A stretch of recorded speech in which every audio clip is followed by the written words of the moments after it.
Okay, cool. Hey everyone. My name is Sinnott, and I'm here tonight to talk to you about building static sites with React. But first, who's this guy? Who am I? My name's Sinnott, once again, in case you don't remember. I work at an excellent early stage startup a few blocks from here called TruSTAR. And yeah, those guys, the quiet, well-mannered, polite individuals over here are all my coworkers, and I love them. And another thing I love is React. While I've been at TruSTAR, I've had the great pleasure of rebuilding all of the things at TruSTAR in React. And one of those things included, oddly enough, our website. If you go there, it's using one technology and one technology only, and that is React. But at the same time, if you turn off JavaScript, the site is still going to work just fine. And that's what I'm here to talk to you guys about today. So, static sites. Show of hands, who if anyone here was excited to hear about building static sites? Oh, wow, goodness gracious. I want to hang out with all of you later then. So I'm really excited about static sites, and I honestly didn't know there was that much interest in the community, but that's nice to hear. For any of you that didn't raise your hand, hopefully by the end of this I can convince you that it's actually a really cool space and we're building great stuff. All right. So static sites in React is something that I wasn't sure about a few months ago, and I was wondering about it. What does it look like to build a site in JSX essentially and have it turn into an HTML file that I can serve even if JavaScript isn't working? Well, before we look at what that cross-section actually looks like, let's take a step back and zoom out. And I want to ask myself, and I think as developers we should always ask ourselves, what are we trying to accomplish? If we're building a website, there are a number of things we're trying to accomplish. You might have your own list, I have my own, but a few things we can likely agree on are, you want SEO, you want your site to be able to be seen by search engines, and ideally not just Google. Apparently Google does parse JavaScript, which is really cool, but what about other search engines? What about Baidu or Yandex or Yahoo or Bing? Who knows? I don't know. We also want performance. I want a site that's going to download quickly, even on a 2G connection on a piece of crap phone from 3 years ago. That's a really old phone. I want a relatively secure site, because you can't have anything that's totally secure. But if you don't have a back end at all, that's a good start. And I want deployment to be really dead simple. I don't just want it to be a git push. I want it to be a git push with zero downtime. I know there are solutions for this for all sorts of apps, but it is the default with static. So that's my point here. Oh, I guess there's not a lot of contrast here. Can you guys see that circle? There's a circle there. All right. The line. There's a line. It goes like here's. Okay. I'll make a brighter presentation next time around. So static site gives you all those things we just talked about out of the box, which is great. You don't have to work on it. But as JavaScript developers, we are pretty spoiled. At least we've been spoiled over the past few years. Tooling has become a huge deal in JavaScript, and we get a lot of stuff that we didn't used to have that makes development a lot of fun, and it's exciting, and it's enjoyable. And as a JavaScript developer, I want all that too when I'm building websites. So things I also want. I want the full power of JavaScript. If I'm building a static website, I don't want to use a new templating language because JSX is pretty cool. React is fun. It has all the power of JavaScript in there. If you want to make a list, you can use a map function, you can use for each, you can do anything you want. It's built on top of JavaScript as opposed to trying to be a subset like a lot of templating languages have in the past. I want modules, hot reloading, ECMAScript 6, all the stuff that a lot of us enjoy today in our day-to-day lives, our jobs, our side projects. This stuff is pretty standard. I want to use my existing knowledge. That applies a bit to the first point too. I don't want to have to learn an entirely new system to essentially create HTML files. HTML is one of the first things we learn as developers, at least if you're learning the front end. And so why would I learn a whole new system just to ultimately get that? And I want a minimal boilerplate. I want the smallest amount of code possible to make all this happen that I don't have to worry about. I just want to build an app, a website, a product.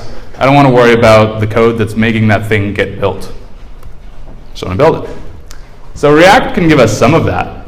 It definitely gives us a lot of benefits. Not all those things you just saw, but the React ecosystem generally does. So what I was thinking, and what I'm going to talk about, is that the intersection, circle a little bit, it's really dark purple. The intersection of static and React is extremely exciting because it's a lot like universal server-rendered JavaScript, except without a server. So when I talk about a static site with React, here's what we want to see, essentially. I want a component that goes to an HTML file. What might that look like? Well, you can have a component, really complex app like this, got 2 tags, and then let's say you have a layout of some sort, and you want your app to get rendered inside that layout. So in the end, you want that app to turn into a file like this. If you notice, within the root tag, you've got all this data React ID. You've got actual React tags that it's going to hook up to, that you can attach events to, that you can use the full power of React, but the rest is just tags. So that's not that complex, and hopefully it doesn't seem that complex. And so, of course, I asked myself, has anyone done this? And the answer is a resounding yes. There are quite a few libraries out there that deal with static sites and React. And these are all live links. If anyone looks at this presentation online afterwards, these are all clickable, or you can search these. A lot of these projects are doing really cool things. But in true JavaScript spirit, I looked at all this and I said, I'll write my own. So why would I want to write my own, though? Just to write it? No. There are actual reasons. And why are we not done? Well, going back to the things we wanted SEO, we wanted performance, we wanted security, we wanted simple deployment, and static sites do give us all those things. That's done. If it's static, it gives us all these things out of the box. But the things we also wanted, full power of JavaScript, all right, all the static site generators do that. Modules, hot reloading, some of them do this, so we're going to cross it off. But do they let me use existing knowledge? Any of those systems that demands I learn something new is not hitting this bullet point in my mind. And nothing against learning new things, but again, as React or JavaScript developers, we know how to build really rich UIs. And a static site is that, except it's less dynamic. So why do I have to learn anything new? I know this great technology, I want to use it. And the minimal boilerplate. I haven't tried every one of those libraries you just saw, but some of them definitely have a significant amount of boilerplate. So again, I said nope. And last of all, it doesn't feel universal. It doesn't feel like a universal app. It doesn't feel like a server-rendered JavaScript app, which is essentially you write your JavaScript code and it gets served all the markup gets served down to the browser, and you get all these benefits that you get from static sites, but it's all dynamic. And that's great, but what if my app isn't dynamic? It doesn't need to be dynamic, but I still want all those benefits. I want it to feel like it's universal. So the solution I found was actually to look toward React Router, which, if anyone doesn't know, is a routing library for JavaScript. And it's hugely popular right now, probably the most popular routing library. And it lets you do a lot of cool things. So let's just quickly look at what that looks like.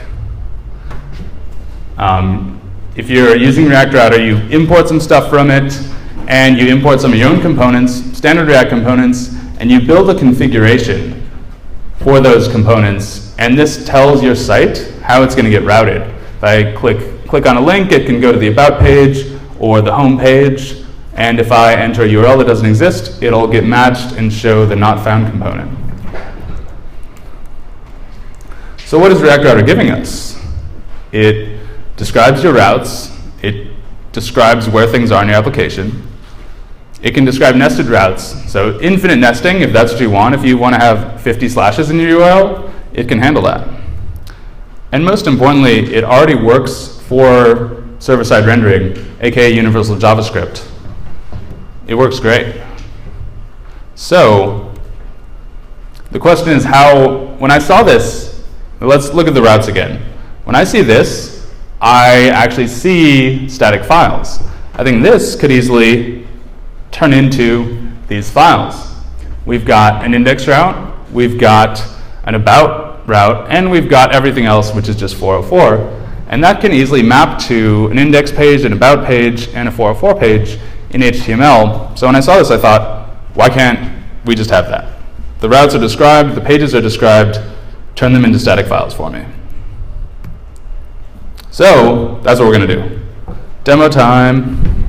Hold on. Switching mics. This mic is a lot louder.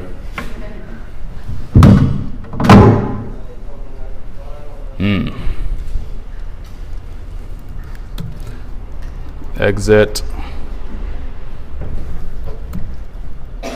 Okay, everyone can see that text editor, I take it? Hopefully. Just undo what I'm about to do again so you don't see it.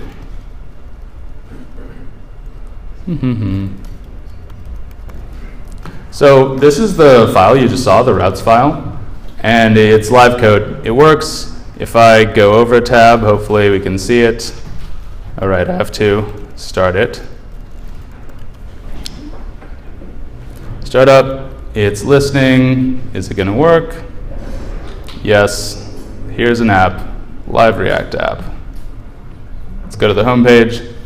So zoom in a bit. This is a really simple, 2-page application. It is static in its current form, but it's not getting rendered out to any sort of full HTML. If you look at what is actually getting rendered, you would see that it's essentially this script tag over here. It's one script tag loading some JavaScript, and that's it. So we definitely don't get the benefits of static sites, especially not the SEO benefit. But, all right, let's stop running that server.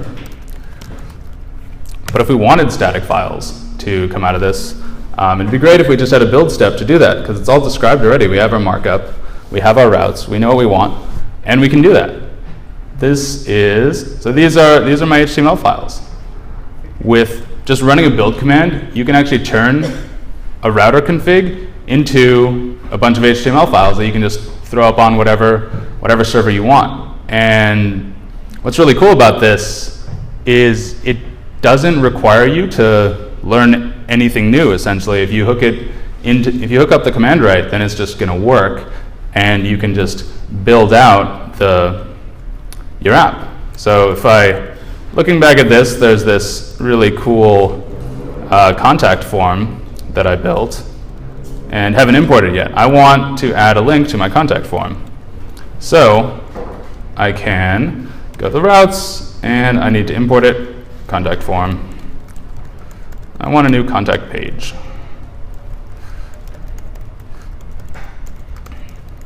Okay, maybe this is going to work. We'll see. All right, I'm not running the server. Run. Cool, running. And it's good. Nice. And I want to link to it, so I'm just going to, add a link to contact and contact. Okay, if I remember everything that I practiced before the demo, then this is just, oh hey, there's a contact link there. So this is all standard. You've got an app you're building in the browser, you've got live reloading, now we've got a contact page, but what I'm hoping is that I'm just building a front-end app like anyone else would, and I want that to now also be translated into my static website. I want my static website to also have a contact.html. And there it is. Now, no more configuration other than what you're already doing in the browser. This one made me excited. So if I go back to my presentation, demo over. As I told you, I did decide to build something new because that's what we love doing in the JavaScript community, building new libraries. So I built a Webpack plugin to do exactly that. And because we don't have enough boilerplates in JavaScript world yet, I also made a boilerplate to work with that same plugin. So if anyone's interested, check it out. It may or may not be useful. It's been useful to me.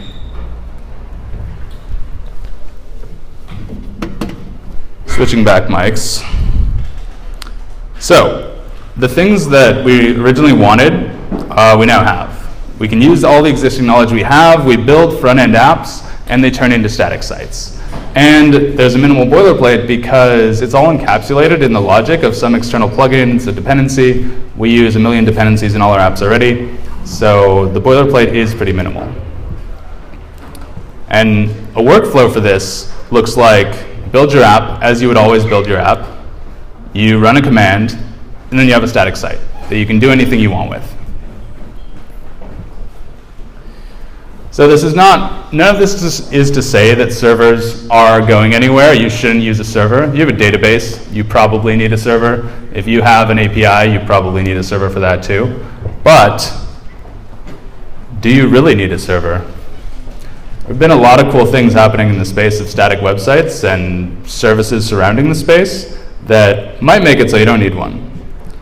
So things we can build with static sites are blogs like Jekyll, I'm sure most people have seen it, marketing sites like the TruSTAR website, which I showed you earlier, or any website that doesn't have to do anything really besides show up and present text and maybe take in an email, documentation, code projects, email sign-up pages, contact forms. All these things make up a really significant portion of the web.